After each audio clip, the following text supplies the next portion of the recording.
What's good? It's your boy Jay. That's me. Let's jump in and dive into NXT Stand and Deliver from April the 6th, 2024. Shawn Michaels hit this show out of the park. He did a very, very good job. Kudos to Shawn Michaels. Kudos. 2 big thumbs up. Very fun 2+ hour show. I enjoyed it. I'm very excited to see what's going to happen post Stand and Deliver. But this show was very, very fun. It was a really good 2+ hours, like I said before. Definitely worth watching. And I felt like Shawn Michaels delivered with everything. And it's interesting to see what happens post Stand and Deliver. So, I did watch the pre-show, but I didn't watch Joe Gacy versus Shawn Spears. However, Joe Gacy defeated Shawn Spears via the Inside Out. Not really all that important, and who really gives a damn? I think it's time for Joe Gacy to go up to the main roster. If we're being honest, he's been in NXT for about, a good 2.5 years. So he's been there for a minute. So it's time for him to kind of move on if Shawn Michaels doesn't have anything else for him to do. So we kick the show off with a really good video package narrated by the Metaphor. They all did a really good job. All 4 of them did an excellent job. So then this leads us into our first match of the night, that being Axiom and Nathan Frazier versus the Wolf Dogs, Braun Breaker and Baron Corbin. Braun Breaker and Baron Corbin win via the spear. A very fun little match. Axiom and Nathan Frazier, they got their shit in, basically. Braun Breaker does Braun Breaker things. He still kicks ass all the time. He's great. I'm shocked that Baron Corbin and Braun Breaker, they retained, but why wouldn't they? I do think Braun will probably end up going to the main roster soon. He's already on SmackDown, but I don't know what he's going to do if Triple H doesn't have any plans for him going forward. Instead of him just, beating jobbers every single week, that gets old. Triple H needs to feud Braun with somebody. Who that is, I don't know. But Braun will more than likely be on SmackDown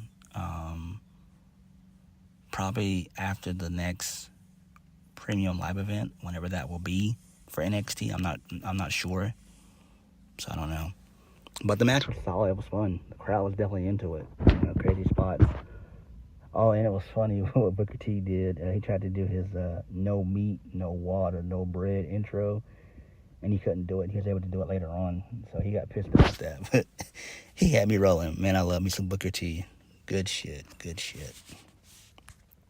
Moving on.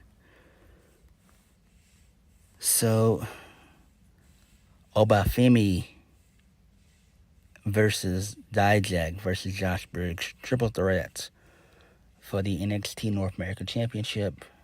Very good little match. There was one spot in the match where Josh Briggs, he grabbed Dijak by his hand and threw him on top of Oba Femi, which was great. I love that spot. That was a nice little spot. Dijak, he attempted like 4 or 5 Feast Your Eyes. He was able to hit one towards the end. Oba Femi broke it up. And then Oba Femi did the powerbomb to Dijak onto Josh Briggs for the 1, 2, 3. Oba Femi retained. Fun little match. I think all guys involved did a really good job. Oba Femi is that dude. He also did a double power press in the match as well, where he lifted up both Dijak and Josh Briggs. That was great. And then there was this one spot in the match also where there was a Tower of Doom spot they tried to do, but they turned it into, like, I believe a Death Valley driver. I thought that shit was great. The crowd popped with that one. That was great. Oba Femi winning is the right decision. I can't think of anyone on the NXT roster that can dethrone Oba Femi. He should hold that championship for a year straight, and then that's when he challenges for the NXT championship. I would love to see him up against Ilya Dragunov, Trick Williams. Oba Femi is that dude. Oba Femi is damn sure a star in the making. This guy's going to make WWE some real money, for sure. This guy's the future. I think he's, 23, 24? He's only had, 9 matches under his belt. Dude is a damn beast. He's a beast. Oba Femi is legit. He's that dude. It's time for Dijak to go onto the main roster. It just is. He's been in NXT for 2+ years. Move him on. I mean, he's had, 6 or 7 championship opportunities, and he's lost all 6 or 7 opportunities. It's time for him to move on. Enough trying to push him. To move him on to the main roster. Put him with Judgment Day. Moving on. Thea Hail, Fallon Henley, and Kalani Jordan versus Izzy Dame, Kiana James, and Jasmine Nix. 6-woman tag. I don't know why Alicia Taylor announced it as a 6-person tag. That's weird. That would only happen if it was a mixed tag, something like that. But I don't know why she said that. It is what it is. All in all, match was fun. Towards the end of the match, JC Jane and Thea Hail, they got their hands on each other for a small bit. JC Jane got away.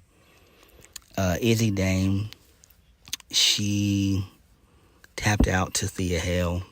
She locked in the Kimura lock. So that was great. So Thea Hail gets a little bit of her comeuppance. So maybe we continue this up until the next premium live event. But the match was fun. It was fun. The crowd was definitely into it. And Thea Hail, she's always doing 25 when she should be doing 10. She's always done 25. So, she's got a lot of energy. She's real hyper. Really, really good stuff. I love me some Thea Hail. She's great. Will she be NXT Women's Champion in the long run? Probably so. I think it was Vic Joseph on commentary said that all 6 of these women are future NXT Women's Champion, which I kind of would agree with. It'll take some time, but I could definitely see all 6 of these women being NXT Women's Champion sometime in their career. Again, all these women are super young. They range from, I think, 19... Well, no, not 19, but... Yeah, Jasmine Nix is 19, I think. So Jasmine Nix is 19. So they range from, I say, 19 to, 24. So they're all super young. But this match was fun. But we know that Thea Hail and JC Jane, they're going to cross paths again. We need to get a match between those two ASAP. I don't know when. It may even happen this upcoming Tuesday on NXT. You can build towards that. So, I don't really know. Moving on. So, Eva Rain, she informs us right after this match that there's going to be a new title coming to the brand, and it's exclusively for the women. So it's a beautiful silver NXT Women's North American Championship, which was great. So that was good. Got a good little pop from the crowd. I don't know how I feel about this. I really don't. I know people have been saying for years that, this needs to be on the main roster, but not really. Because you have so many factions in NXT, in especially in the women's division, I think this could work. This could work. Like whenever you break up Thea Hail and her crew and Jacy Jayne and her crew, I think it could work. This gives most of these women something else to fight for, which is always a good thing. And this is great because we miss the NXT Women's Championship. The NXT Women's Tag Team Championships. We definitely miss those dearly. But this will do, and this will suffice. I'm fine with this. This actually does make sense. Who wins it? I have no idea. Maybe Jacy Jayne wins. I don't know, but this is perfect. This is really, really good. This gives a lot of women something else to fight for, especially if you're not in that main event picture for the women. This would definitely serve as a really good mid-card title, which is great. Perfect. So kudos to Shawn Michaels for doing this. This is great. It makes perfect sense. I'm actually down for this. And this is something that could kick major ass down the line. Moving on. So Gulia, she showed up. She was in the thing in the front row with William Regal. So that's great. She finally has arrived, which is great. I'm pretty sure we'll get some more surprises coming up post Stand and Deliver. I'm thinking we might get the Motor City Machine Gun showing up. I think that would be great. I think that's what they'll probably end up doing. There'll be no point giving away multiple surprises in one night versus just, spreading these surprises out. Maybe you have two people come in one night, and then the other night you have two other people come in, something like that. But Gulia being there is a really good surprise. It makes sense. It's perfect. I'm glad that she's there. I'm glad. Even though I know nothing about her, I think Gulia will do well for sure. They'll probably have her be NXT Women's Champion, I'd say within 6 months to a year. So that will probably happen for sure. So this leads us into Roxanne Perez versus Lyra Valkyria for the NXT Women's Championship. And this thing was long. This thing was long, but it was good. So Roxanne Perez played a really good heel here. She tried to go for pop rocks towards the end of the match. Didn't work. She worked on the shoulder most of the match. Lyra was able to get some stuff in towards the end of the match. Tatum Paxley, she got involved. But Roxanne Perez took her out. And then there was a spot in the match where Roxanne threw Lyra into Tatum Paxley. And then Lyra was going to go for the frog splash. Roxanne got her knees up. She locked in the crawl space. I think she tried to lock it in like 3 times. Third time was the charm because it worked this time, and Lyra tapped out. So this was great. The crowd popped. I was into this. I'm glad that this happened because if it didn't, this would have all been for naught. So this made perfect sense. Lyra losing was the right decision. Roxanne winning was the right decision as well. So this makes perfect sense. You could run this match back again whenever you want to. This is perfect. Roxanne Perez being champion as a heel makes perfect sense.